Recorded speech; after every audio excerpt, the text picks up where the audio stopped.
Hello, Morongo Basin and listeners around the world online at Z107.7fm.com. Here is the Z107.7 local news for Wednesday, August 30th, 2023.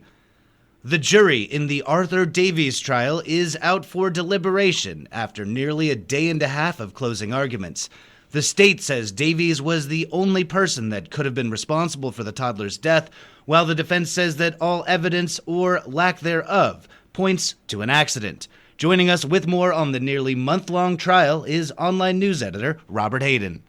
Closing arguments in the trial for Arthur Davies were presented to the jury on Monday. Prosecuting state attorney Charles Sway says that Arthur Davies and Parker Schumacher were the only ones in the room during the 3 to 5 minutes when the state says Arthur Davies violently shook the 17-month-old and struck him against the surface at least once, causing the injuries and blunt force trauma that led to the toddler's death. Prosecution recalled the testimony of 2 expert witnesses that went over the injuries the toddler succumbed to on February 11, 2018. He also disputed the defense's expert witness who says he believes that there wasn't any evidence of abuse, testimony the state called unreasonable, nonsensical, and absurd.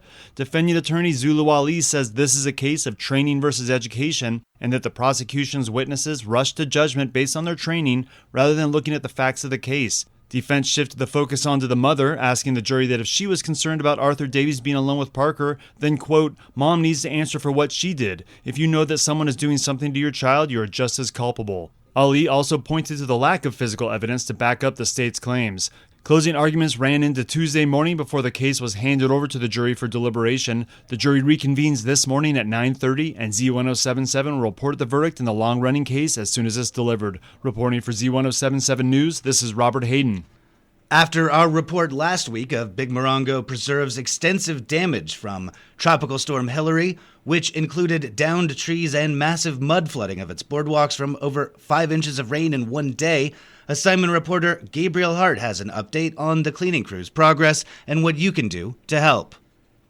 On Tuesday, August 22nd, a small but dedicated work crew entered the preserve to bushwhack through over 17 fallen trees that blocked the boardwalks to ascertain the damage, while 6 to 8 inches of mud was shoveled from the kiosk area and from inside the ambassador booth. The following Wednesday and Thursday, the crew continued removing branches off the main trunks of the fallen trees, proceeding to work on Desert Willow Trail. On Friday, the California Conservation Corps arrived to cut down large broken overhead branches suspended in the tree canopy, then proceeded to cut up the large trunks that laid across the boardwalk. The team was supplied by Jihada Jovan, manager of Sand Snow National Monument, who visited Friday, followed by Beata Davis, director of regional parks of San Bernardino County, who visited Saturday. Both Jovan and Davis reviewed the damage and are currently making joint decisions with Big Morongo Preserve on how to rebuild lost infrastructure. Big Morongo Preserve's executive director Kevin Wong said, quote, "We got a lot of work done in just a few days, but there is a lot of work ahead of us," unquote. Wong stated that until they can make the preserve safe for public work crews, they will hold off on any large work events, and that the preserve will remain closed for at least another week. In the meantime, you can make financial contributions to the recovery effort. Friends of Big Morongo Canyon Preserve is a small 501c3 nonprofit organization that is supported primarily by donations. For a direct link to donate, please visit the story at Z107.7fm.com. Reporting for Z107.7, this is assignment reporter Gabriel Hart. San Bernardino County's Land Use Services Department is holding an open house in Joshua Tree this afternoon. The department will be on hand to discuss all land use issues, including those related to building services, development and planning services, and code compliance and enforcement. The meeting begins tonight at 5 p.m. at the Land Use Services Office Lobby in the Government Center in Joshua Tree. The Morongo Valley Community Services District Board of Directors announced yesterday that they will be holding a special 6 p.m. meeting tonight in Covington Park's multipurpose room. This is their second special meeting in a week after one was held Saturday morning. Assignment reporter Gabriel Hart rejoins us with the meeting's agenda. For tonight's meeting agenda, public comments will be offered before board members will adjourn into closed session to conference with legal counsel regarding one potential case of significant exposure to litigation. This closed session will be followed by reportable closed session items if the board deems it legal to share with the public. Reporting for Z107.7, this is assignment reporter Gabriel Hart. A large illegal marijuana operation in Yucca Valley was broken up by county sheriff's deputies on Friday. Deputies from the Morongo Basin Station and the Sheriff's Gang and Narcotics Division served a search warrant in the 50,000 block of Golden Bee Drive in Yucca Valley, where they say they found a large indoor marijuana cultivation operation. Seized items include a significant quantity of marijuana plants, finished product, chemicals, and other items related to the illegal cultivation of marijuana.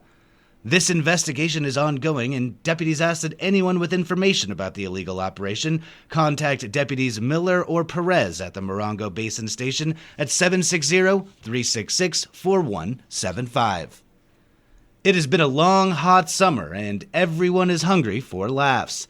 That is just what the Rotating Players Improv Comedy Troupe is bringing with a new show on September 2nd. Arts and entertainment reporter Charlie Thomas is busy smacking his lips. With the kids back in school, that summer vacation just a fond memory, and only the occasional hurricane to break up the monotony, Theater 29's Rotating Players Improv Comedy Troupe is back and ready to warm up those funny bones with delicious, unscripted comedy on Saturday, September 2nd at 7 p.m. at Theater 29.